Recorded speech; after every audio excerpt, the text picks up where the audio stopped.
Hey guys, I'm back with another bad quality video. But if you guys watched my last one, you know more or less why I guess I'm making this video. Well, not really, but this video was to answer a lot of questions. Ever since I posted that video, I've just been flooded with questions, which of course I don't mind. And a lot of people have really opened up and reached out to me, and a lot of people have told me that they're actually now getting the help that they need, which makes me super excited and super happy that you guys are now taking that step in your life to get help. But I just got everybody just started asking me so many questions about it, and instead of just answering everybody individually, because a lot of them were repetitive questions, I just decided to, I guess, make a video answering y'all's questions. It's not that, oh, some people were like, I don't want to be in your personal business and I don't want to ask too much, but I'm actually glad that people are asking me this, and it's good to be aware of certain things like this. So one of the questions was, what do you do to make it go away, and how often does it come back?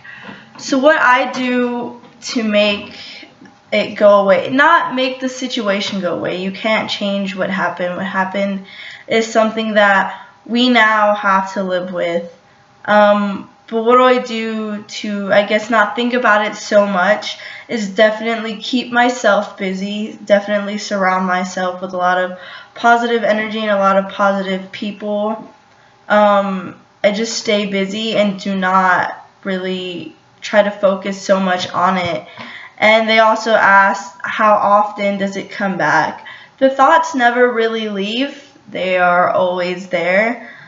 It's just something, I don't want to say it's something that's in your everyday routine now, that it's something that you live with, but it is. The thoughts are always there and they always come back in waves, and it's just something that you kind of have to push through and try to push to the back of your mind. Just don't let those thoughts really, I guess, make you. Somebody else asked, what has changed with you since your incident? That's actually a pretty good question. A lot has changed with me. I think I've definitely changed more as a person. My faith, after the incident, my faith was a little shaky because I did question God, why me? Which is also another question. Do you ever ask yourself why you? Which I'll get to that in a second. But yeah, what has changed since my incident? Definitely my faith has grown a lot stronger. I now definitely see people in a different light. I don't talk to people the way I used to because you don't know what people are really going through. I didn't let the incident change me. At first, it did. I was very closed off. I'd shut people out. I was scared of the world, which that's not how you should live your life. You shouldn't be scared of everything. She also asked, does it haunt your thoughts, and do you ask yourself why you? Of course it haunts my thoughts, probably every day, every night before I go to bed. And I do ask myself why me all the time. I actually did after the incident. Every day, maybe every hour, I would ask myself, why me? God, why did this happen to me? Maybe if I didn't do this that day, maybe if I would have changed up my routine, then my cards would have played out differently. But the fact is that it did happen to me, and there was nothing I could have done that day that would have changed it. So I stopped asking myself why me and just accepted the fact that it did happen, and to take this as a lesson learned. Don't ever go anywhere alone. If you feel something's wrong, do something about it. And yeah. And this person also said that when they get these thoughts like this pretty often, it's so bad that they want to end it. I definitely understand where that's coming from, but there's, like I said in my last video, if you wake up every day and give yourself at least one reason to live, that's 365 reasons to live. That's a year worth of stuff to live for each year. And ending your life because of somebody else's mistake is never worth it. And you cannot bring, this permanent solution to a temporary problem. I'm not saying that what we're going through is temporary and it's just going to go away, because the sad truth is it isn't, and it will stay with you forever. But this temporary problem that we're feeling of ending it all is just now, because it hurts so bad now and it's still such a delicate thing. We feel like maybe ending it all would make it go away. You honestly have to think about everybody else around you. If you were to end it all today, think about who's going to be crying for you tomorrow, who's going to be there wishing, maybe if I would have talked to them more, maybe if I would have said something, they wouldn't have done this. Don't be that person to end it all, because you have so much to live for, and there's people around you that care about you, whether you feel like it or not, whether you feel alone. There's people out there that are willing to reach out and talk to you, that are here to have a shoulder to cry on, or if you want to vent about it, they're here. Ever since, the last video I posted, a lot of people that I've never even talked to before, that I've never even met, have reached out and talked to me and thanked me for making that video, and it just made me so happy to reach out to other survivors or other victims or whatever you want to label yourself as. We're survivors, and that's that. Like, we take what happened to us and we take that and make ourselves into a stronger person. Don't let the situation define you. Don't let it change you. Don't let it get the best of you, because it happened, and now we live with it and we just take it and run.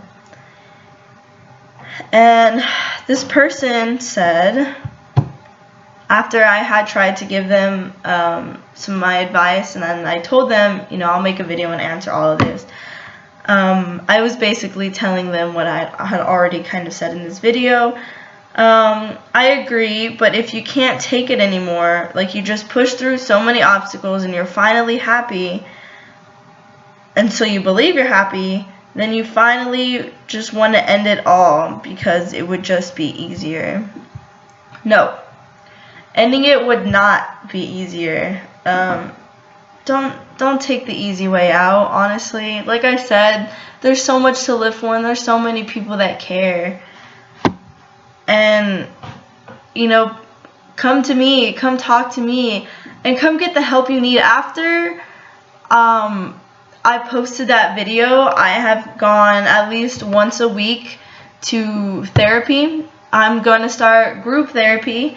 It's a 30-day thing. You go every day and you talk to other survivors of sexual assault, and you guys share your stories, and you guys learn to cope with it. You guys learn to live with it.